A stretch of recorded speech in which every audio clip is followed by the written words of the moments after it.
At 38, as I stood before the mirror, I felt something rare, a quiet sense of pride rising gently within me. Life hadn't always been easy. But the reflection looking back at me told a story of resilience. My skin still carried a glow.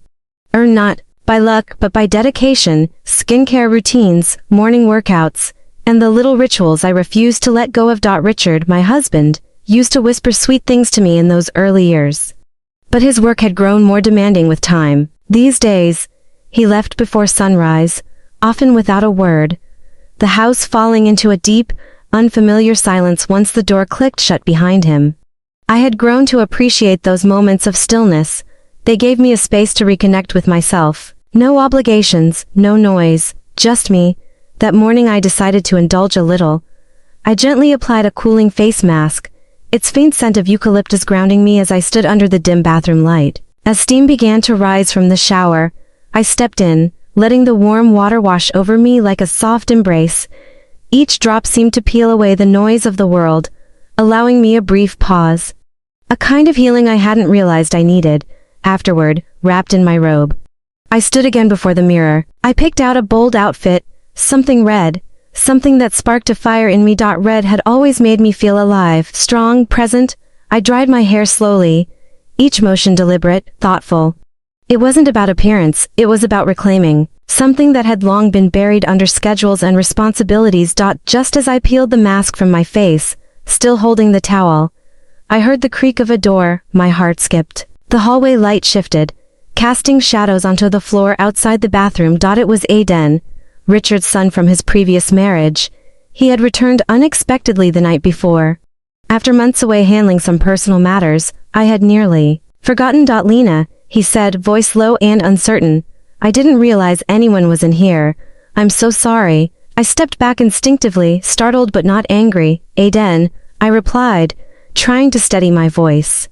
Maybe next time. Just knock. His eyes stayed fixed on the hallway tiles. Yes, of course, I'm sorry. And with that, he closed the door quietly behind him. The silence returned. But it was different now, charged with something I couldn't name. I exhaled slowly, pressing my palm against the counter to steady myself. It wasn't just embarrassment I felt. It was something deeper, like the universe had just nudged me toward a shift I hadn't seen coming. Aidan's sudden glance lingered longer than it should have, and something about it unsettled me. It wasn't inappropriate, but it was piercing, like he had seen through the version of myself that I usually kept hidden.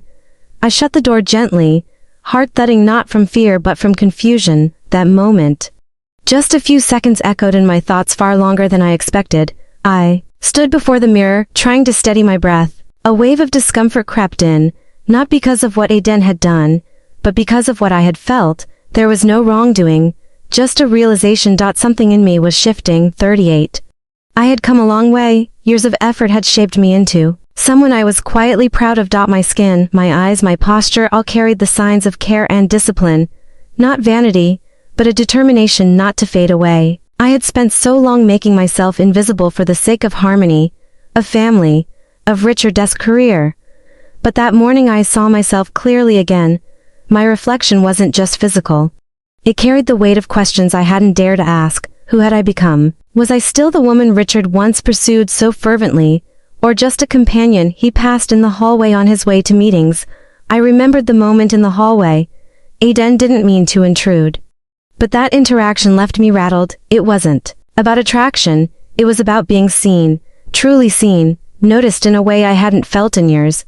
That realization wasn't flattering, it was painful. Because it reminded me just how distant Richard had become. He was always working, always away, and when he did return home, it was as though his body arrived, but his mind stayed somewhere else, somewhere filled with deadlines and deals, not with me.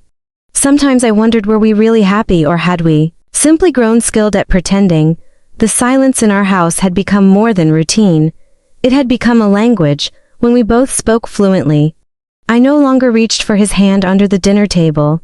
He no longer kissed me goodbye. It had all slipped into a quiet script of coexistence. That evening Richard returned home later than usual. His suit was immaculate, his face unreadable. We barely exchanged words. Then, while removing his tie, he mentioned we had been invited to a party the next night. Just like that. No. How was your day? No notice in his tone that I had been quietly unraveling for weeks. I nodded, but my heart whispered something else. You don't recognize me anymore. And maybe I don't recognize myself either. For a brief moment, the idea of the party felt like an escape. A chance to reconnect with Richard.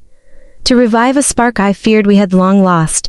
Weeks earlier, when I first heard about the event, I imagined dancing beside him, maybe even making him remember what we used to be. A little magic, a little mischief, just the two of us. But then Aidan spoke up. I've got a flight tomorrow evening, he said, almost casually, going to see a friend. You to go ahead to the party. By the time I'll be gone. Something about the way he said it lingered in my mind. That had always been Aidan, measured, controlled, impossible to read. He seemed lighter than Richard, freer. While Richard's world was driven by ambition and deadlines, Aidan had a strange calmness. As though he'd learned how to walk through fire, without being burned. The night of the party, I did everything I could to feel alive again. I chose a dress that gave me confidence, touched up my makeup with care, and styled my hair like I used to in the early days. I wanted to be seen, not just by the crowd, but by Richard. But at the party he barely noticed me. His eyes wandered, his mind clearly elsewhere. I tried to start conversations to pull him back into the moment, but it was like talking to a ghost. And then just like that he was gone. I've got to meet some colleagues, he muttered, already walking away.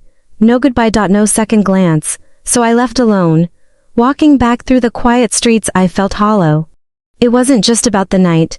It was everything that had led up to it, the conversations we no longer had. The intimacy that had faded without either of us acknowledging it.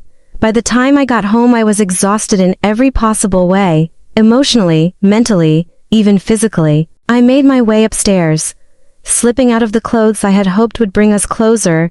They meant nothing now. I stood in the dim light of the hallway. Feeling the weight of the evening settle on my shoulders, I headed to the kitchen, not out of hunger, but in search of a moment to breathe. I poured myself a glass of water, hoping it would calm the storm within.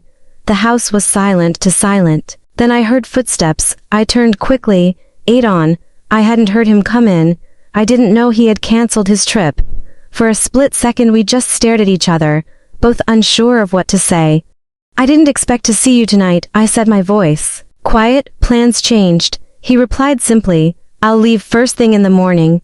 The moment hung in the air, awkward, unexpected. The kitchen light buzzed softly above us, casting pale reflections on the countertops. I crossed my arms, not out of discomfort, but to brace myself against the swirl of questions rising inside. How had it come to this? How had I gone from longing for Richard's attention to standing in this quiet kitchen, overwhelmed by my own loneliness? Aidan didn't stay long. He grabbed a bottle of water, nodded slightly, and disappeared into the hallway. And just like that, I was alone again. But this time the silence didn't feel empty. It felt like a question. I averted my gaze, guilt hugging at the corners of my heart. I'm sorry, I murmured to Aidan, my voice trembling under the weight of emotions I could no longer name. I wasn't sure what I was apologizing for. Maybe for the silence. Maybe for the discomfort in the air, or maybe because I had no other words left. He didn't respond right away. He just stood there, still and quiet, his eyes observing me gently. Then he asked softly, Are you crying? I nodded, unable to deny it any longer. His question didn't shame me, it mirrored the truth I had tried so hard to hide. I wasn't just crying because of the party or Richard's absence. I was crying because something inside me had collapsed, because I had hoped for something that was never going to happen. Are you angry? Aidan asked next, his voice steady, not accusatory. No. I exhaled slowly. I just thought I'd be okay. I really believed tonight would feel different. A silence settled between us. Not heavy, just real. Aidan's presence didn't feel intrusive. There was something steady in his energy. An unexpected sense of understanding, as if he too knew what it felt like to be invisible to someone who was supposed to see you. I wiped my tears and tried to offer a weak smile. You were supposed to be on a flight, weren't you? My friend postponed. He replied with a shrug. I stopped by to grab a few things before heading out in the morning. I nodded. Somehow it brought me a strange comfort. Not because he was here, but because I no longer had to pretend to be fine in front of anyone. You deserve a good night, he said after a pause. And someone who actually sees you.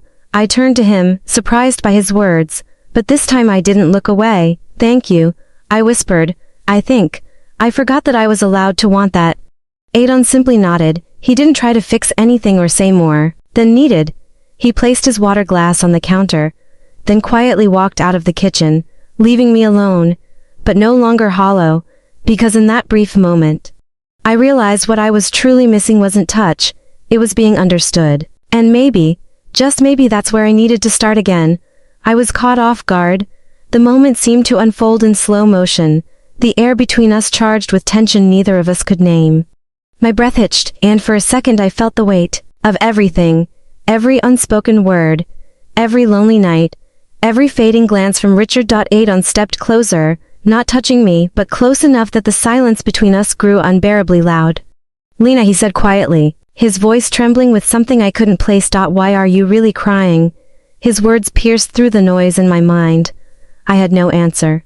Only the echoes of the life I was supposed to be living, and the aching distance between who I had become and who I once was. I looked away, guilt rising in my chest. It's nothing, I whispered, though we both knew it was everything. He hesitated. There was something in his eyes, worry perhaps, or recognition, maybe even a reflection of my own confusion. Are you angry? He asked gently. No, I said, shaking my head, just lost. We stood in the center of the living room, both of us motionless, the space between us filled with invisible threads of what we didn't say. I felt the impulse to step closer, to say something, anything, but the weight of what we were teetering on held me still. I shouldn't be here, I finally said. Aidan nodded slowly. Maybe neither of us should. His words didn't sting, they grounded me, pulled me back from the edge of whatever this moment was turning into. My eyes welled again, not with desire, but with sadness. The realization that what I truly needed wasn't comfort from someone else, it was honesty from within myself. I thought tonight would feel different, I confessed. I know, he said. I thought leaving would be easy, but seeing you like this, hurting. It makes me wonder what I've missed. I met his gaze. There was sincerity there, no hidden intention. Just two people standing too close to a truth neither of them wanted to admit aloud. He exhaled slowly. You don't deserve to feel invisible, Lena. Then why do I asked, voice cracking. No answer came, and maybe that was answer enough. After a moment, Aidan took a step back, a breath, a choice. I should get some rest, he said quietly. You should too, I nodded, and for the first time that night, I felt something like clarity. The line hadn't been crossed, but we had come dangerously close, and that was enough to remind me who I still wanted to be. I feel like something is changing, Aidan said softly.